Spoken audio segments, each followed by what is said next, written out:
Assalamualaikum. Bertemu lagi kita dalam kelas Bahasa Melayu bersama Cikgu Hanif. Okey, pada hari ini kita akan teruskan sesi PDPR kita dengan kemahiran 2.4 membaca. Okey, iaitu kita akan tengok kemahiran 2.4.2 membaca dan memahami maklumat yang tersurat dan tersirat untuk membuat rumusan dengan betul.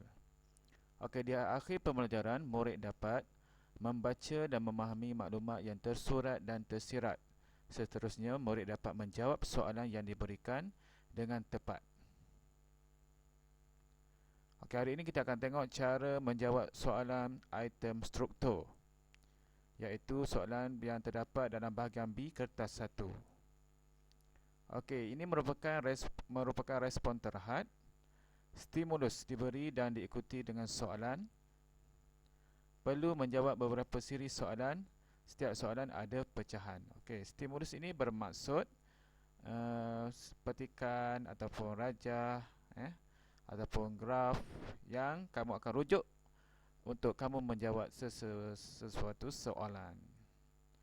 Okey, bahagian B terdiri daripada respon terhad, iaitu soalan yang ada tersurat 1 markah, soalan tersirat 2 markah ataupun soalan menakul 3 markah.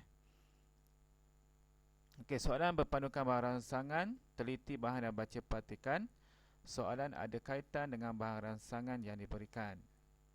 Seterusnya, bahan rangsangan bergantung kepada kesesuaian, iaitu dalam bentuk grafik ataupun bahan rangsangan dalam bentuk teks ataupun gabungan bentuk teks dan grafik ya. Okey, seterusnya cara pemangkahan, iaitu area 1 atau 2 markah dan bahasa 1 markah. Okey, pembahagian markah iaitu terdiri daripada area 1 atau 2 markah. Seterusnya bahasa 1 markah. Okey, kita tengok dulu soalan struktur 1 markah. Okey, ini ada contoh soalan, iaitu penskoran yang pertama untuk mendapat 1 markah ialah jawapan yang tepat berdasarkan soalan. Okey, jawapan kamu hendaklah tepat. Jikalau jawapan kamu tidak tepat, memang maka akan dapat kosong. Okey, sebenarnya murid tidak menjawab dalam bentuk ayat diterima. Okey, untuk 1 markah, kamu boleh menjawab dalam bentuk point saja, ataupun jawapan yang ringkas tetapi diterima. Tidak semestinya dalam bentuk ayat. Seterusnya, terdapat kesalahan ejaan, imbuhan dan tanda baca diterima walaupun terdapat kesalahan ejaan. Okey, ini untuk soalan 1 markah. Jom kita tengok contoh-contoh soalan 1 markah. Okey, ini cikgu ada ambil soalan UPSR 2016, iaitu soalan A dan B. Okey, kita tengok soalan dia. Kementerian yang terlibat dengan penganjuran pertandingan reka cipta ciptaan bertuah 1 Malaysia ialah. Okey, kita tengok kata kunci dia. Okey, jadi jawapan di situ ialah Kementerian Pendidikan Malaysia. Okey, yang B, matlamat pertandingan reka cipta ciptaan bertuah 1 Malaysia adalah untuk. Kita tengok kata kunci dia matlamat. Jawapan dia mencungkil bakat para peserta dalam penciptaan. Okey, betul, dapat 1 markah. Okey, yang bahagian B ada kesalahan ejaan. Cuba tengok di sini. Cikgu dah palang dia. Okey, betul, dapat juga 1 markah walaupun ada kesalahan ejaan di situ. Kesalahan dalam bentuk imbuhan. Okey, jadi tiada kesalahan tata bahasa untuk soalan A. Tiada kesalahan tata bahasa. Okey, murid tidak menjawab dalam bentuk ayat, diterima juga. Jawapan yang tepat berdasarkan teks, jadi layak 1 markah di sini. Okey, untuk B, terdapat kesalahan tata bahasa, tetapi jawapan dia tepat berdasarkan teks, jadi diterima juga 1 markah. Okey, seterusnya. Okey, ini ada contoh jawapan yang cikgu bagi. Okey, jawapan yang pertama, kamu tengok yang A ni. Kementerian Pendudukan Malaysia. Salah eja di situ jadi salah. Kenapa salah eja jadi salah? Sebab okey, yang kedua pun salah juga. Okey, kita tengok kenapa dua-dua ni jadi salah. Okey, yang pertama A itu kerana kesalahan tata bahasa yang mengubah maksud jawapan. Pendudukan. Sepatutnya pendidikan, jadi tidak diterima, salah. Okey, yang B pun salah juga kerana jawapan yang tidak tepat berdasarkan teks. Jawapan dia lain. Jadi letak jawapan lain jadi salah. Tidak diterima. Jadi dua-dua kosong markah.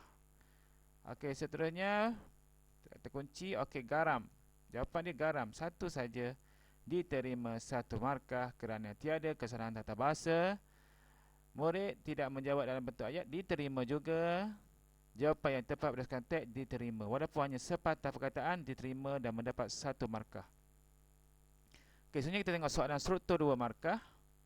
Okey, persoalan 2 markah. Jawapan yang tepat berdasarkan soalan.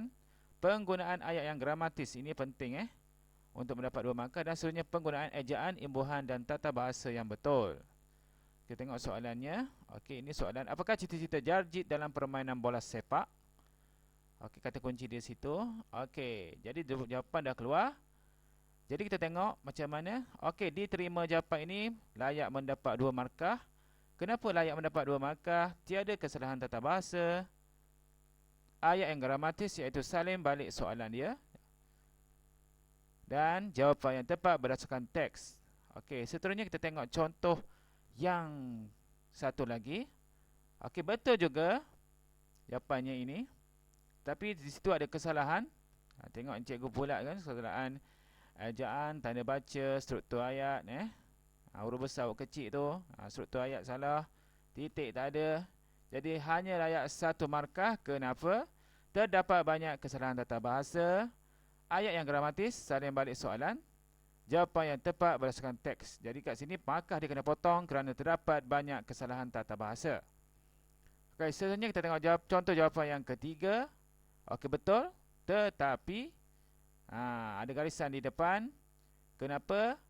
Hanya layak satu markah kerana walaupun tiada kesalahan tata bahasa, tetapi ayat yang tidak gramatis di mana murid tersebut tidak salin balik soalan. Jawapan yang tepat berdasarkan teks, jadi hanya layak satu markah. Ingat ayat mestilah gramatis, iaitu kamu kena salin balik soalan. Okey, selanjutnya kita tengok soalan struktur 3 markah. Okey, ciri-ciri dia mestilah jawapan yang tepat berdasarkan soalan. Penggunaan kata dan kosakata yang meluas serta sesuai. Penggunaan ejaan, imbuhan dan tanda baca yang betul. Dan seterusnya penggunaan ayat yang gramatis. Okey, contoh-contohnya cikgu dah letak di sini. Yang pertama, pada pendapat kamu, mengapakah para penumpang perlu berada di stesen 30 minit sebelum kereta api bertolak? Okey, kata kunci di situ. Okey, jawapan dah ada. Kita tengok dia dapat berapa.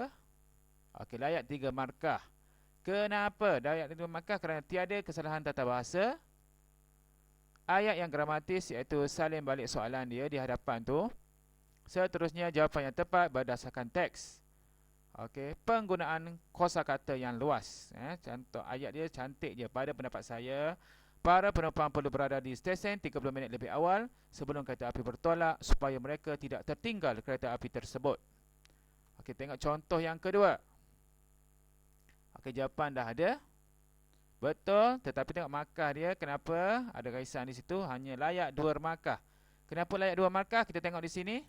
Okey, ayat yang gramatis, salin balik soalan. Okey, bagus di situ. Ayat dia gramatis, tetapi jawapan yang tepat berdasarkan teks. Okey, bagus di situ. Tetapi penggunaan kosakata tidak luas kerana ada kesalahan struktur bahasa dia yang digariskan di sini. Pendapat saya 30 minit lebih awal para penumpang kesalahan struktur bahasa. Jadi penggunaan kosakata tidak luas, ada kesalahan tata bahasa, jadi hanya layak 2 markah sahaja. Okey, seterusnya contoh yang terakhir. Jawapannya hanya pendek sekali. Mereka tidak tinggal kereta api. Okey, layak ke tidak dapat markah? Betul. Cepat, ada garisan di hadapan. Okey, ada kesalahan tata bahasa, ejaan, huruf besar huruf kecil. Jadi hanya layak 1 markah. Kenapa? Jawapannya tepat, sebab tu dapat juga 1 markah. Tetapi ada kesalahan tata bahasa, ayat yang tidak gramatis iaitu tidak salin balik soalan, dan penggunaan kosakata yang tidak luas. Jadi di situ hanya layak 1 markah. Okey, indahnya logat Terengganu di sini, boleh baca sendiri. Okey, cikgu harap pembelajaran pada hari ini dapat memahami, murid-murid dapat memahami apa yang diperkatakan dan boleh menjawab, cuba menjawab soalan yang cikgu akan berikan nanti Sekian, terima kasih cikgu ucapkan. Diharap mendapat beroleh manfaat dan kejayaan. Sekian, terima kasih.